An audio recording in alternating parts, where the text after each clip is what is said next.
The drama surrounding Shadur Sanders has officially crossed the point of rumor and speculation and entered a far darker, more unsettling territory, because what is coming out now is not coming from anonymous internet voices or rival fan bases. It is coming straight from inside Cleveland itself. Browns insiders are no longer whispering. They are confessing, live on air, that there were deliberate agendas in place from the very beginning of the season, agendas designed to control narratives, manipulate perception, and most importantly, keep Shadur Sanders off the field regardless of how well he actually performed. This is not a misunderstanding. This is not hindsight bias. This is the kind of admission that shakes trust in an entire organization. What makes this revelation so explosive is not just that agendas existed, but that multiple layers of the Browns' ecosystem were involved. Coaching preferences, front office alignment, and media complicity all intersected in a way that ensured one outcome. Certain quarterbacks were protected. Certain narratives were promoted. And Shadur Sanders was systematically pushed to the margins before he ever had a real chance to compete on equal footing. Even reporters who spent months defending the organization are now acknowledging they were fed selective information and repeated it as truth. That alone should stop every Browns fan in their tracks. When media voices admit they were being guided, nudged, and misled by the organization itself, it confirms that what fans were seeing on Sundays did not tell the full story of what was happening Monday through Saturday. This did not start in October. It did not start when injuries forced lineup changes. It began in training camp, quietly, methodically, and with intent. The Browns introduced quarterback tracking metrics designed to measure accuracy, decision-making, and efficiency. Those numbers were supposed to bring transparency to evaluation. Instead, they became inconvenient evidence. By those same internal measurements, Shadur Sanders was outperforming everyone in the building. His efficiency stood out. His command stood out. His consistency stood out. And yet, despite objective data placing him at the top, he was buried at fourth string and effectively told his season would be a redshirt year. That decision alone defies logic unless performance was never the determining factor.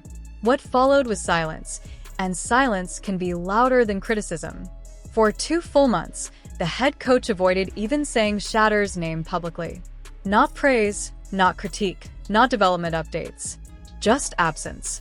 In professional sports, that kind of omission is not accidental. It signals detachment at best and resistance at worst.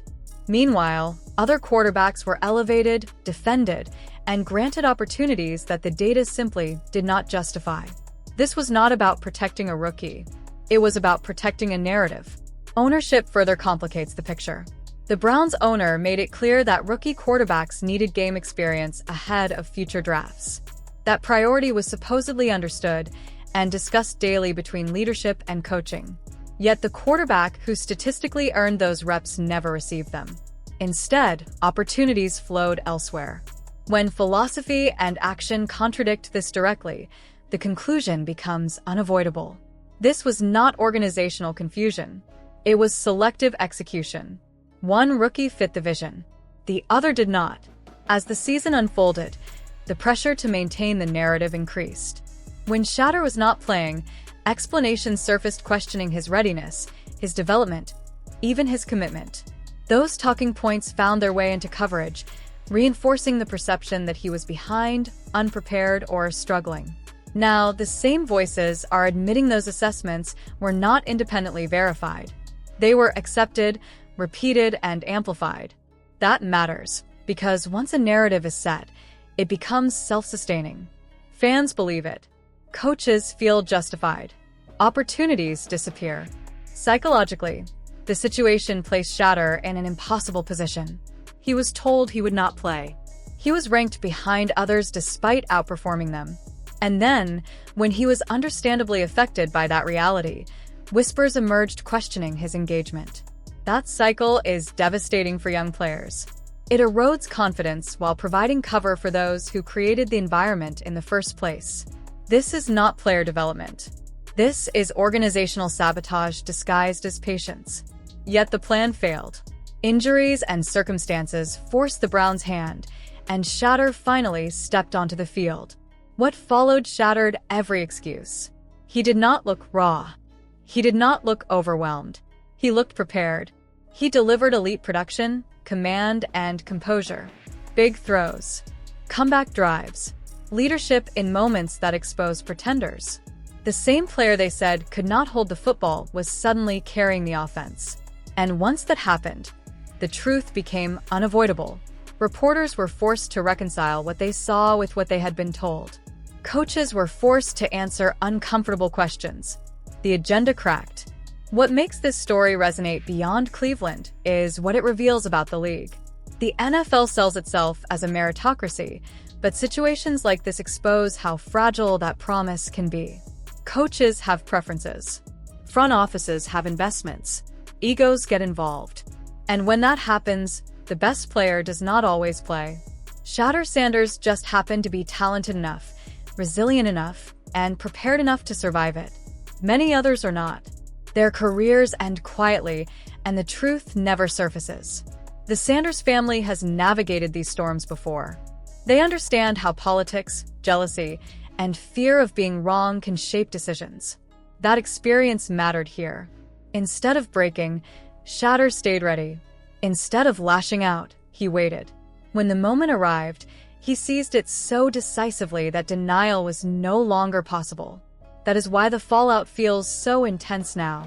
The agenda did not just fail. It backfired publicly. Now the Browns face a stretch that will define not just Shadur's future, but the legacy of those who tried to bury him.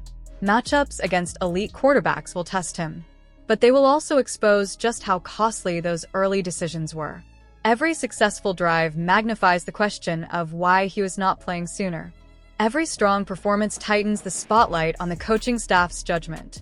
This story is no longer about one quarterback proving he belongs. It is about accountability, about how organizations evaluate talent, about how narratives are built and who benefits from them. Shadur Sanders did not just earn a starting role. He exposed a system that tried to deny him one. Now the truth is out, and it cannot be put back in the box. Fans deserve answers. Players deserve fairness. And